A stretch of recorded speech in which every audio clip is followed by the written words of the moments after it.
L'œil de l'expert ce matin, c'est une journaliste Anne Toulouse. Bonjour, merci d'avoir répondu à notre invitation. Vous avez été correspondante de RFI aux États-Unis, Radio France Internationale, et vous publiez un livre tout à fait passionnant. Wokisme, la France sera-t-elle contaminée? Faudrait-il craindre l'essor des théories sur le genre, la race, l'identité, l'intersectionnalité ou le décolonialisme? On en a quelques aperçus en France avec des demandes de déboulonnage de statut, mais par rapport aux États-Unis, nous en sommes un petit peu loin. Mais quand on sait que les États-Unis sont toujours en avance sur nous, on peut se dire que c'est un phénomène auquel nous n'échapperons pas. Bonjour à vous, merci d'être là. Et merci de m'avoir invité. Alors, racontez-nous un petit peu l'origine de ce livre. Vous vivez aux États-Unis, entre les États-Unis et la France. J'ai même la double nationalité, ce qui fait que j'ai un regard totalement divergent et après convergent sur ce qui se passe. Donc, écoutez, j'ai écrit ce livre, je l'ai commencé au début de l'année dernière parce que je me trouvais aux États-Unis, à Arlington, dans la banlieue de Washington, et où je vis la plupart du temps. Et là, on était dans cette période un peu bizarre de Covid et du début du vaccin. Et quelque chose m'a frappé, c'est que même le vaccin devenait communautariste. C'est-à-dire ce que j'entendais dans l'actualité, c'était mais est-ce que telle ou telle communauté ne va pas être désavantagée par rapport à une autre? Comment va-t-on organiser le vaccin? Il faut spolier personne. Et chacun préventivement poussait des grands cris en disant ça ne va pas être équitable et ça va être au désavantage des minorités, etc., etc. Et on a même envisagé d'ailleurs de vacciner par minorité, par communauté, par ethnie, ce qui paraissait absurde. Et on a fini par vacciner comme partout par tranche d'âge. Mais moi-même, quand je me suis quand je me suis inscrite pour me faire vacciner, premier truc, après mon identité, etc., race, genre. Oui. Genre, oui. Alors là, c'est compliqué à répondre à genre maintenant aux États-Unis. Oui, alors moi je suis cisgender, ce qui est facile. Ça veut dire que je ne conteste pas le genre qui m'a été attribué à la naissance, ce qui facilite les démarches. Oui. Donc après, j'arrive sur race, blanche, et mon écran se bloque parce que j'avais oublié quelque chose, c'est qu'il fallait mettre mon ethnicité parce que je pourrais être hispanique, blanche ou noire.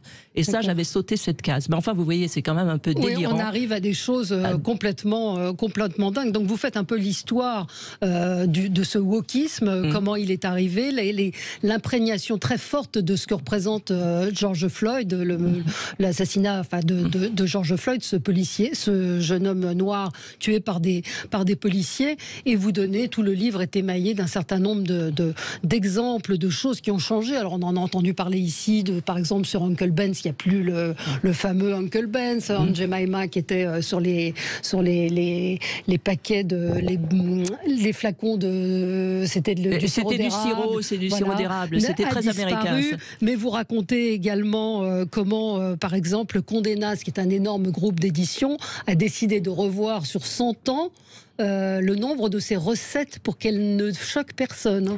Oui, alors là, c'est le plus frappant. C'est un peu anecdotique, mais là, quand même. On sort quand même des sortes de réactions épidermiques. On disait le woke, oui, c'est un peu des allumés sur les campus américains. Ce sont des jeunes qui ne connaissent pas l'histoire de leur pays. Mais là, vous tombez sur une véritable institution parce que Condé Nast, c'est la plus vieille maison d'édition des États-Unis. Elle a 110 ans d'existence.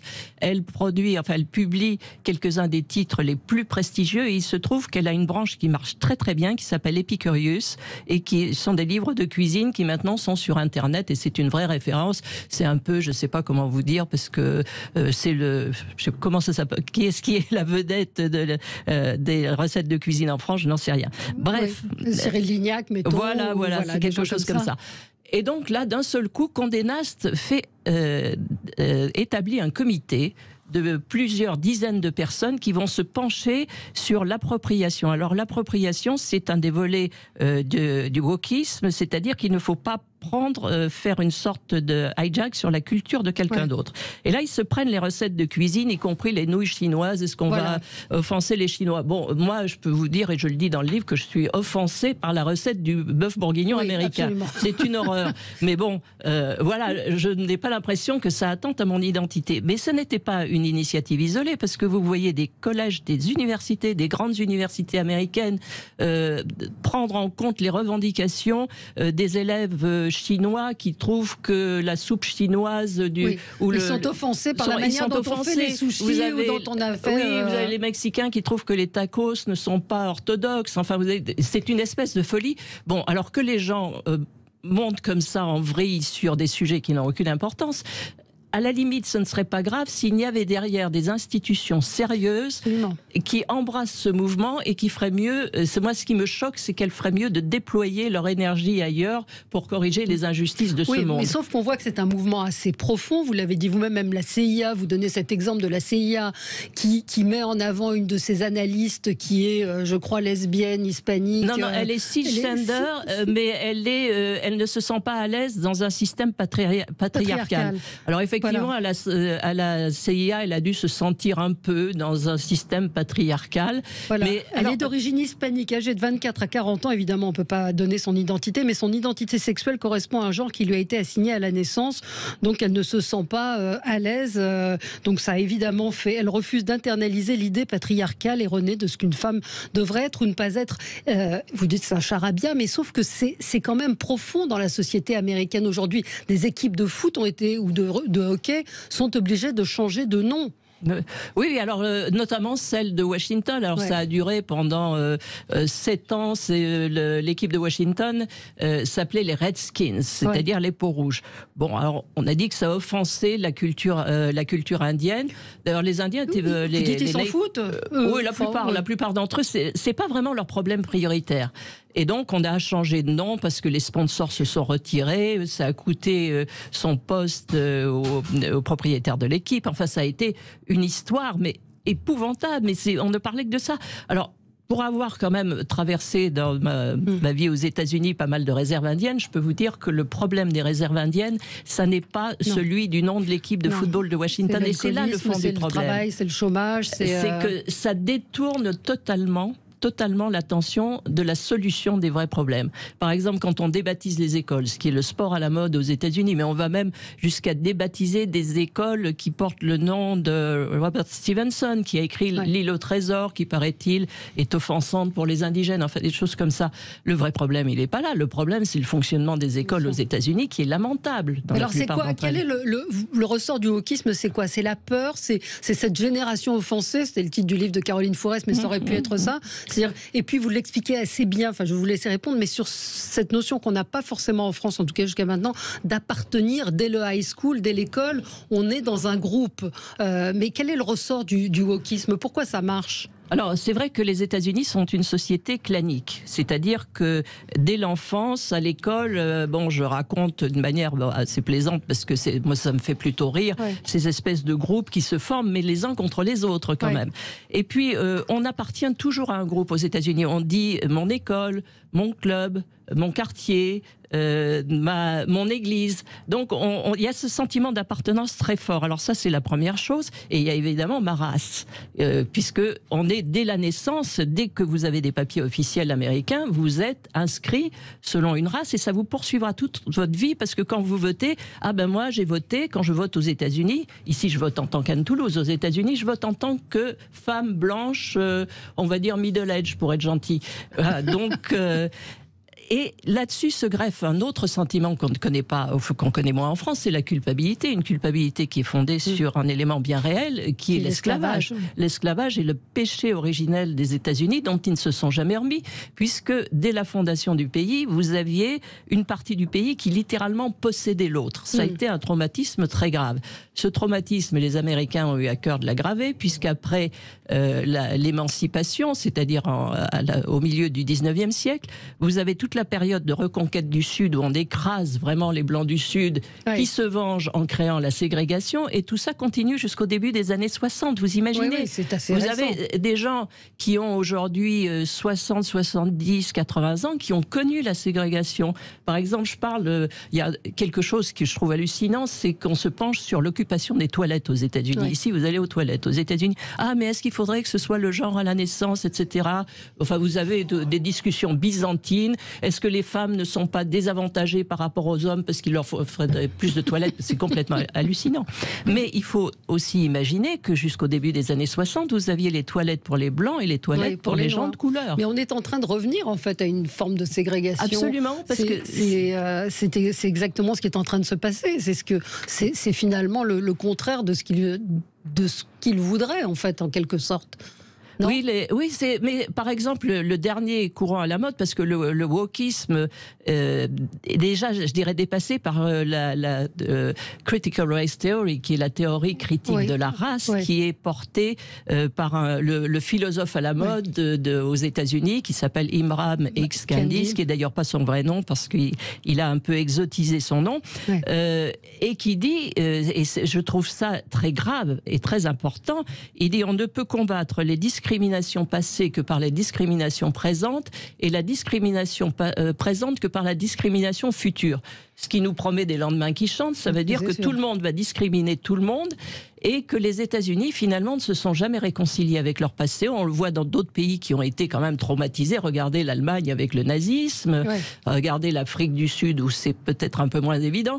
Mais jamais quelqu'un n'a dit voilà, maintenant le passé est le passé, on va essayer de faire en sorte que chacun soit considéré selon ses mérites et les mêmes chances, qui est d'ailleurs dans la Constitution américaine. Le problème, c'est que la Constitution américaine, elle a été écrite au moment de l'esclavage, avec des sortes... on a torturé la langue pour reconnaître que le pays avait des esclaves sans le reconnaître. Alors vous avez ça qui est ancré dans les mentalités, et ce qui est curieux, c'est que ça a été adopté par des générations successives, parce que maintenant vous n'avez pratiquement pas d'Américains qui étaient là au moment de la fondation des États-Unis. Ce sont des vagues successives d'immigrants, mais qui chacun ont gardé leur particularité et se considèrent comme un groupe. Donc c'est une société en fait qui est extrêmement hétérogène et qui ne se rassemble que dans des moments gravissimes comme le 11 septembre ou des choses comme ça. Et je trouve ça très grave, parce que quand une partie de la population se considère comme victime et l'autre comme coupable, ça n'est pas sain. Je trouve ça très malsain. Tout le monde se sent victime. Vous dites que vous appelez Toulouse, on vous dit parce que c'est la famille de Toulouse-Lautrec. Oui, alors c'est pas particulièrement victimiste. Mais vous pourriez vous sentir offensé qu'on vous pose cette question. Enfin, il y a tout un tas de choses qui sont absolument hallucinant. Vous avez prononcé le mot. Par exemple, il y a aussi le Columbus Day qui est rebaptisé Indigenous People's Day, en hommage aux premiers habitants, afin de sanctionner la mauvaise conduite de celui qui a découvert l'Amérique, qui était Christophe Colomb. Oui, parce que Christophe Colomb, lui aussi, il est sur les listes noires, si je puis dire. Vous avez des tas de gens qui sont, dont on ne considère pas les mérites. Par exemple, même Washington. Washington était propriétaire d'esclaves, ce qui n'était certainement pas bien, mais là où il était, ça se faisait à l'époque. Et ce qui me frappe, c'est l'incapacité des Américains à replacer les événements dans le contexte de leur époque. Oui, mais c'est le cas en France aussi. Oui, mais d'ailleurs, tout ce livre est une comparaison entre la France et les États-Unis. Et je trouve que ce qui sauve la France, d'abord, c'est qu'il y a un sens de la dérision qui est quand même beaucoup plus fort qu'aux États-Unis. C'est quand même plus drôle. C'est plus drôle en France, oui.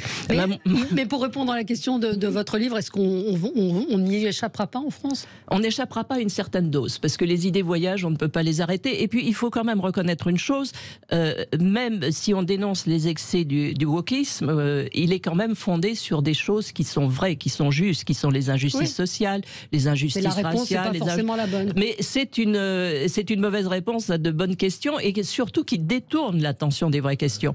Alors, est-ce que cela viendra en France? Oui, ça y est déjà, dans une certaine mesure. Mais je pense que la France, d'abord, connaît beaucoup mieux son histoire, et beaucoup plus attachée à son histoire. Moi, c'est ce qui me frappe quand j'arrive en France. Je suis émerveillée par des rituels comme la panthéonisation. Ça n'existe pas aux États-Unis, où on honore des gens qui ont représenté une époque qui n'était pas parfaite.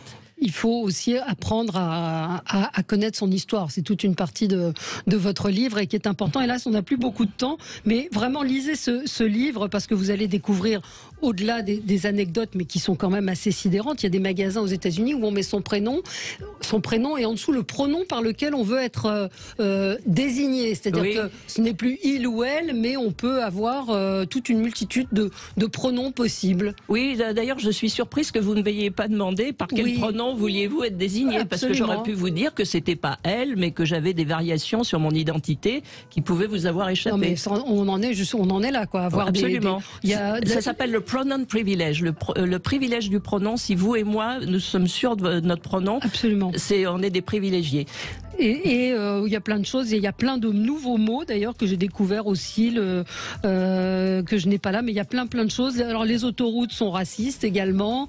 Il y a énormément de la vérité est une erreur et multiple. Ce n'est pas voilà. Enfin il y a plein de choses. J'ai pris plein de notes et j'aurais pu passer 1 heure de plus avec vous. Wokisme, la France sera-t-elle contaminée? Ça se lit. Je veux vous dire, moi je l'ai lu d'un seul coup parce que c'est très documenté, c'est intelligent évidemment et on voit quand même le niveau d'aberration auquel on en arrive aux États-Unis. Mais il y a une grosse différence tout de même, c'est que vous dites qu'il y a un individualisme français qui s'oppose à un tribalisme américain qui fait qu'on est peut-être un peu préservé tout de même de ce wokisme. On est obligé d'arrêter. C'est paru aux éditions du Rocher. Merci Anne Toulouse d'être venue ce matin sur Sud Radio.